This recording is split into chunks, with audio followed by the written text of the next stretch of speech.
Hey, welcome to Crime Time 911.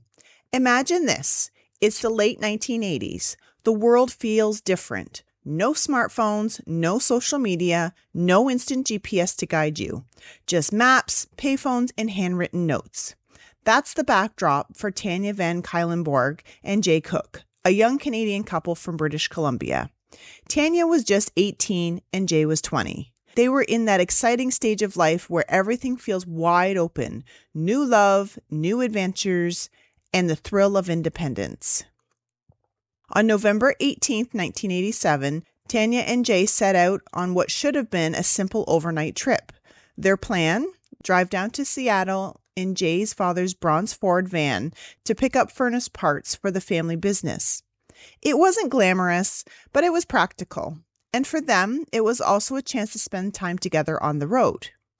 But here's where the story takes a turn. Tanya and Jay never made it back home. Their families waited, worried, and eventually reported them missing. Days later, their van was found abandoned. And then, in separate locations, Tanya and Jay were discovered. Gone far too soon. For decades, this case haunted both sides of the border. Families, investigators, and entire communities left with questions and no answers. Leads dried up, and the case went cold. Fast forward more than 30 years, technology had changed. DNA science had advanced in ways that no one could have imagined back in the 80s.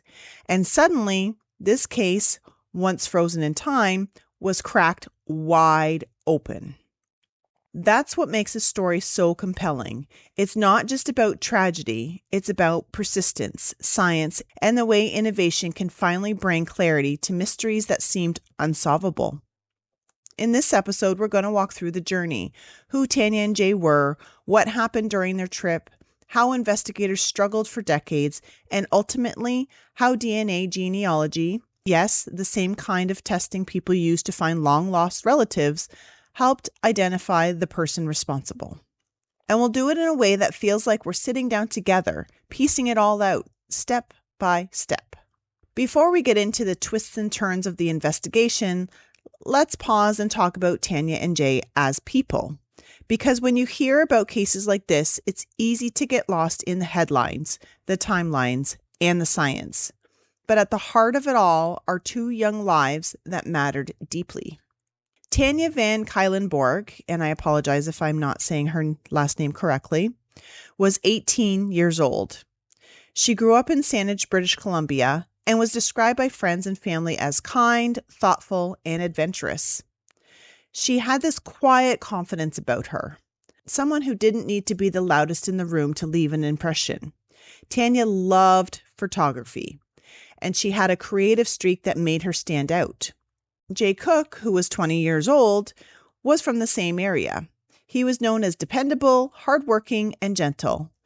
Jay had a strong bond with his family, especially his father, who trusted him enough to lend him the van for the trip. He was the kind of person people leaned on, the steady presence you could count on. Together, Tanya and Jay were a young couple just beginning to carve out their place in the world. They weren't chasing fame or fortune, they were simply living their lives, enjoying each other's company, and planning for the future. That's what makes their story resonate. They could have been anyone's friends, siblings, or neighbors. Their trip to Seattle wasn't supposed to be remarkable. It was just a routine errand. But it became the start of a mystery that would stretch across decades.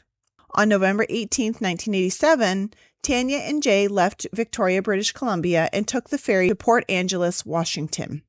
From there, they planned to drive to Seattle to pick up furnace parts for Jay's father's business. The van they were driving was distinctive, a bronze 1977 Ford Club wagon. It was practical, roomy, and perfect for hauling parts. They carried cash for expenses, a sleeping bag, and Tanya's camera. But somewhere along the way, things went off course. The couple never returned home. Their families grew worried when they didn't hear from them, and soon the search began. Over the next several days, pieces of the puzzle began to surface. The van was found abandoned in Bellingham, Washington. Inside were Tanya's belongings, including her wallet and ID. Investigators knew something was wrong. Then, in separate locations, Tanya and Jay were found. Their lives had ended abruptly, and investigators were left with more questions than answers. The case ultimately drew attention on both sides of the border. Canadian and American authorities worked together, but despite their efforts, leads were scarce. Witnesses were limited, and forensic technology in the late 80s was nowhere near what it is today. For Tanya and Jay's families, the waiting was unbearable. Days turned into months, months into years, and eventually decades. Every anniversary brought renewed pain. Every new lead that fizzled out was another heartbreak. The case became one of those haunting mysteries, unsolved but never forgotten. When Tanya and Jay didn't return home, their families immediately raised the alarm. The abandoned bronze Ford van in Bellingham was the first major clue, but it raised more questions than it answered. Why was it left there? Where were Tanya and Jay? Investigators from Washington State and British Columbia worked together, retracing the couple's route. They checked ferry records, spoke with witnesses, and tried to piece together their movements. A few people reported seeing the van in different locations, but nothing concrete tied those sightings to what happened. Inside the van, Tanya's belongings were found, including her wallet and ID. That suggested she had been with the vehicle until fairly late in the trip. But Jay's items weren't there, which puzzled investigators. At first, investigators considered a range of possibilities. Could the couple have run into mechanical trouble? Had they crossed paths with someone who offered help but had other intentions? Or was there a chance they had simply gotten lost? The problem was that none of those theories had solid evidence behind them. The trail was frustratingly thin, and every lead seemed to fade as quickly as it appeared. It's important to remember the context here. This was 1987. Forensic science was nowhere near what it is today. DNA testing was in its infancy, and the idea of using genetic genealogy to track down suspects was decades away. Investigators collected what evidence they could, fingerprints, fibers, and other physical clues, but nothing could definitively point to a person. They had fragments of a story, but not enough to build the full picture. Over the years, tips trickled in. Some were promising at first glance, but they didn't pan out. Others were vague or impossible to verify. Each time, families and investigators hoped for a breakthrough, only to be disappointed. The case grew colder with each passing year. Files were stored, evidence was preserved, but the mystery remained. Tanya and Jay's families were left in limbo, grieving but without closure. For Tanya's parents and Jay's family, the waiting was unbearable. Imagine living with unanswered questions for decades. Every anniversary brought renewed pain. Every lead that fizzled was another heartbreak. The case became one of those haunting mysteries, unsolved but never forgotten. It lingered in the background of community memory, whispered about but never resolved. For more than 30 years, Tanya and Jay's families lived with unanswered questions. The case files sat in storage, the evidence carefully preserved, but the mystery remained. And then science caught up. By the late 2010s, DNA technology had advanced in ways no one could have imagined back in the late 80s. What once required large samples and produced limited results had become precise, powerful, and far-reaching. Investigators began revisiting old cases, asking, could modern science finally unlock the secrets hidden in decades-old evidence? One of the biggest game changers was genetic genealogy. You've probably heard of it in everyday life. People sending off saliva samples to companies like Ancestry or 23andMe to learn about their heritage or connect with distant relatives. But law enforcement realized this same technology could be used to identify unknown individuals in criminal cases. Here's how it worked. Investigators could take DNA evidence from a case, upload it to public genealogy databases, and look for partial matches.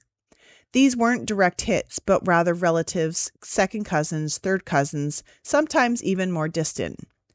From there, genealogists could build family trees, narrowing down the possibilities until they landed on a likely candidate. It was also like solving a puzzle backwards. Instead of asking who left this DNA, investigators asked, who could this DNA belong to, based on the family connections we can trace? In 2018, investigators decided to apply this new approach to the evidence preserved from Tanya and Jay's case. They uploaded the DNA profile to GED Match, a public genealogy database. And almost immediately, they got hits. Relatives who had submitted their own DNA for ancestry purposes.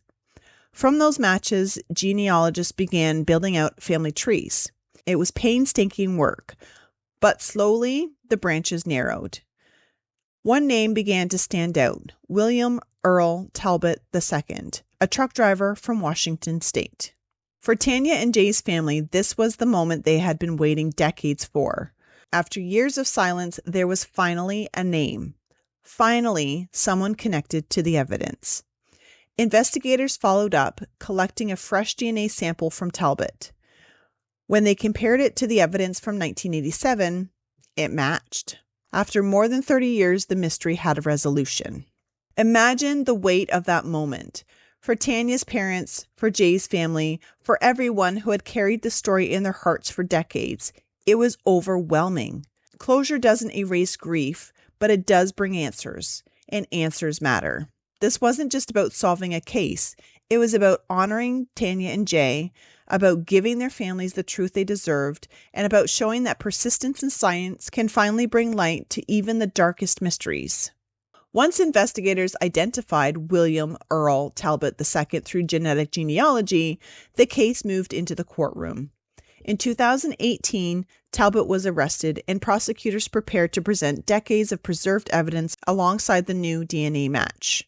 The trial was closely watched, not only because it involved Tanya and Jay's families finally hearing answers, but also because it was one of the first times genetic genealogy had been used to identify a suspect in such a high-profile cold case.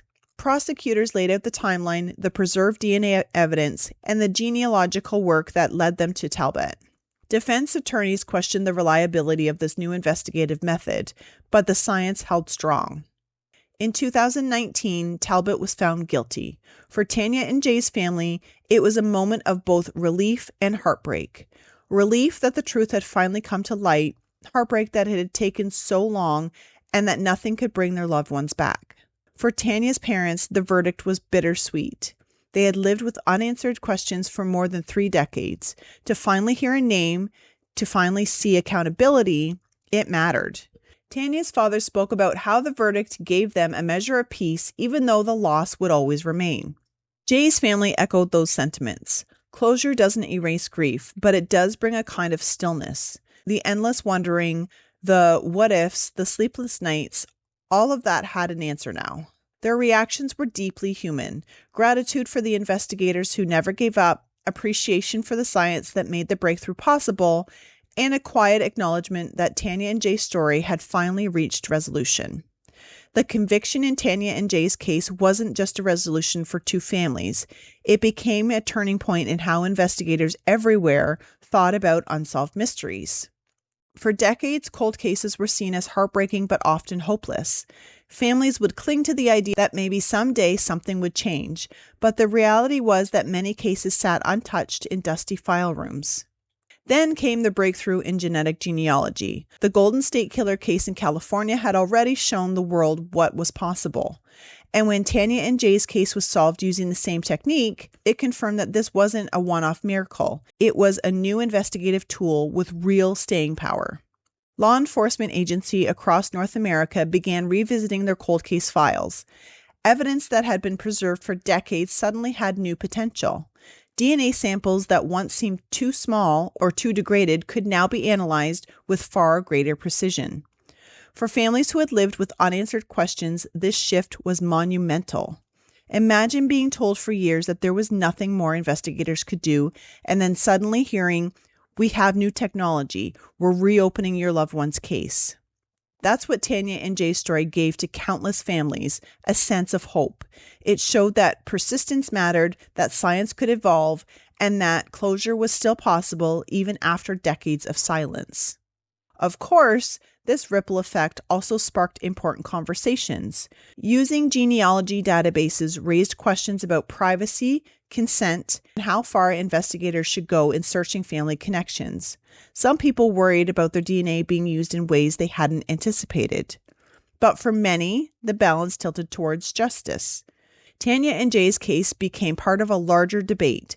How do we honor both privacy and the need to solve long-standing mysteries? The ripple effect of this case is still felt today. It's not just about one conviction, it's about a shift in mindset. Investigators now see cold cases not as closed doors, but as puzzles waiting for the right tools.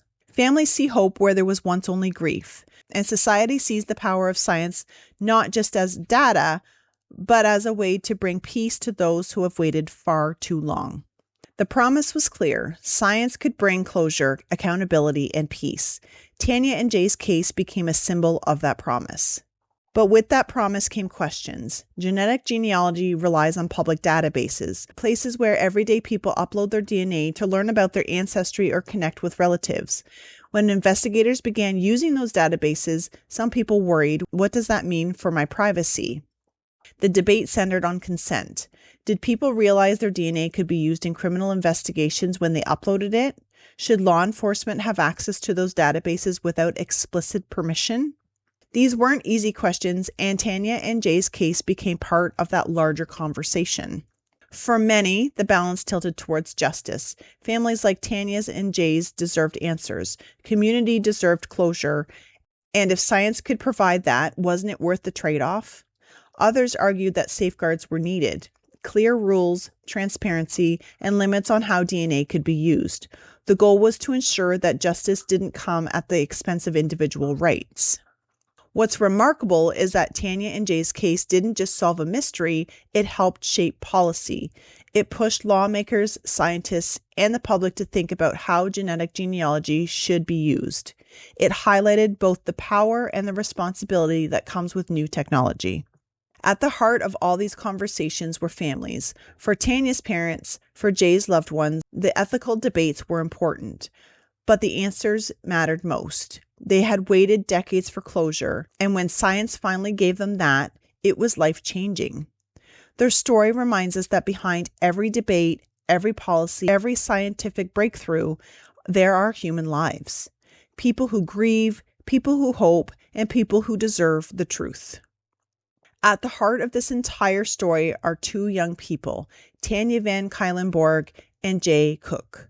They weren't celebrities, they weren't chasing headlines. They were simply living their lives, making plans, and sharing a journey together.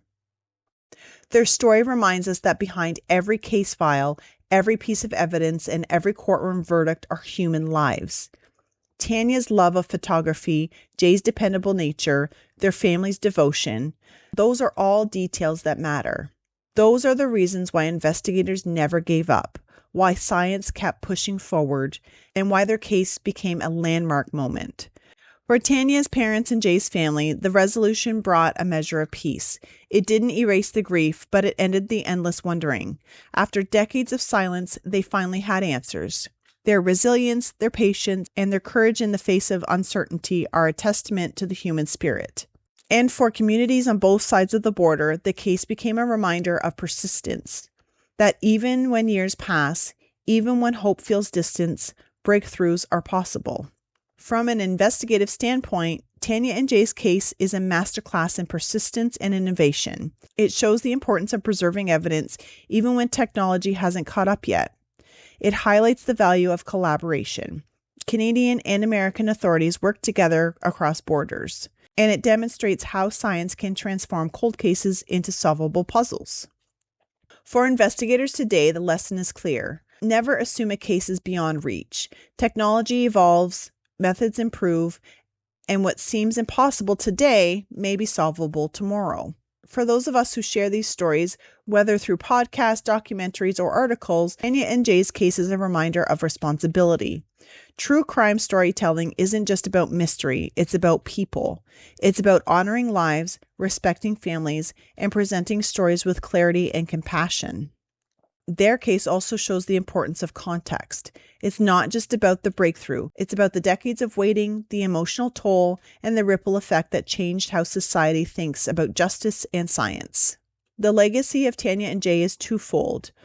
On a personal level, their families finally found closure. On a broader level, their case helped usher in a new era of cold case investigations, inspiring hope for countless other families.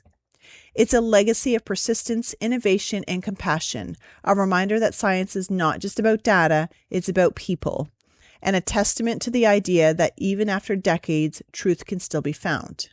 So when we look back at Tanya and Jay's story, we see more than just a solved case. We see love, loss, resilience, and the power of science to bring answers. We see families who never stopped hoping, investigators who never stopped working, and a breakthrough that changed the landscape of cold case investigations everywhere. Their story is a reminder that justice may take time, but it is never out of reach, and that even in the darkest mysteries, light can still break through. What do you think about this case? Leave your thoughts in the comments. Don't forget to hit that follow button so you never miss an episode. Thanks for listening to Crime Time 911. Stay safe, stay curious, and remember to always trust your gut.